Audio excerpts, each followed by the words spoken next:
Section 17.3, we're going to talk about how waves can interact. And there's really three ways in which waves can interact. And the first one is reflection. So in your mind, when you think of reflection, what do you think of when a wave reflects? It's simply bouncing off of a surface it can't pass through. So what's an everyday example of something that reflects? A mirror, right? Automatically.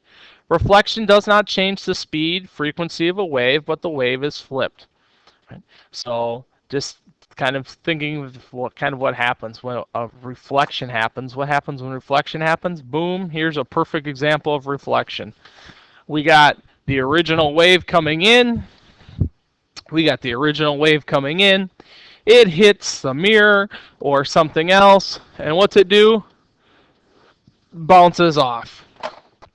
Now this angle and this angle are always the same. That's something for physics. But reflection is essentially when a wave bounces off of something it can't pass through. So that's one way in which a wave can interact, is reflect. Another wave is refract. Now reflecting was when it couldn't pass through something and bounces off. Refraction is when a wave enters a new medium and it's going to change its angle. So what's going to happen is it enters a new medium, it's going to slow down or speed up. You guys ever put your arm in water and it looks like it's detached from your body? Or you ever like fish and you think the fish is like right below you, but it's really like a foot to the left or a foot to your right or a foot in front of you or behind you? That's the idea of refraction, is that light can change, right, based on as it enters a new medium. So don't worry about that second thing. So what's refraction look like? Well, refraction is here, this gray triangle. Let's pretend it's a glass prism. A lot of you guys might have these at home, like sun catchers hanging on the window. All right, a ray of light hits a prism. What happens? It spreads into different colors. Well, how does that happen? Is the light here, let's say light in red is entering. It hits the glass and it slows down. It's going to cause it to bend. When it slows down, it's going to cause it to bend. It passes through the glass. Then as it passes through the air, it's going to bend again, and it's going to come out at a entirely different angle. So you can see how each of these colors comes out at an entirely different angle. So refraction is when it enters a medium and either slows down or speeds up. That is refraction, is when it slows down or speeds up as it enters a new medium. A great example of refraction would be fishing, right? Especially like spear fishing, right? Where you put your pencil in water and it looks like two different pencils. They don't match up. That's refraction. Right? We have reflection, refraction, and diffraction. What the heck is diffraction? It's when waves move around a boundary or an opening. Now think of it like this. Why, if I'm talking in my room, is it possible for Mrs. Borsenberger to hear me down the hall? Yes. Why? What happens is my waves go out and around the door and spread out. So diffraction is going to look like essentially this.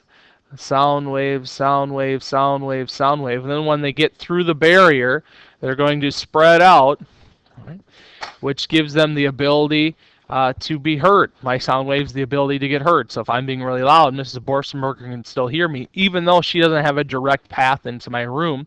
That's diffraction.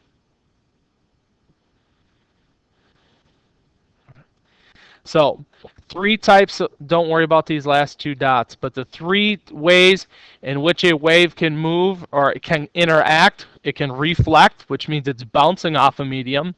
It can refract, which means it's passing into a different medium and it's slowing down or speeding up. And then it can diffract, which means it's passing through a tiny opening. Also, waves can interfere with one another. If you have two waves come into contact with one another, they can interfere and kind of jam each other up a little bit. And there are two types of interference that can occur. There is constructive interference, which means that when you have two waves combined together, they're going to create one larger wave. Or What do you think the other type of interference is called when they destroy each other? Destructive.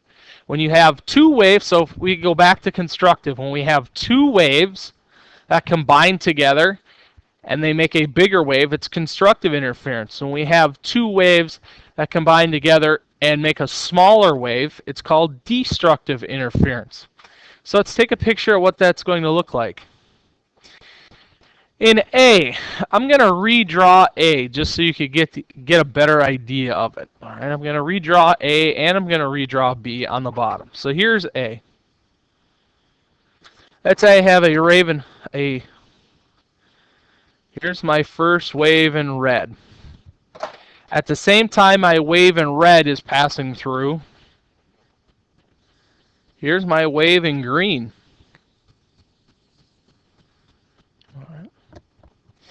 See how if I added these two waves together, it would be bigger? If I added these two waves together, my wave would look like this in blue. That's an example of constructive interference. Now, let's look at an example of destructive interference. Here's my wave in red, my initial wave. Here's my second wave in green.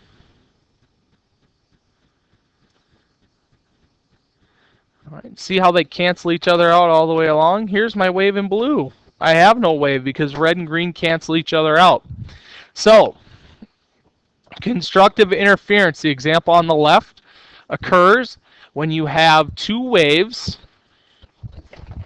that combine together and create something larger than the original waves.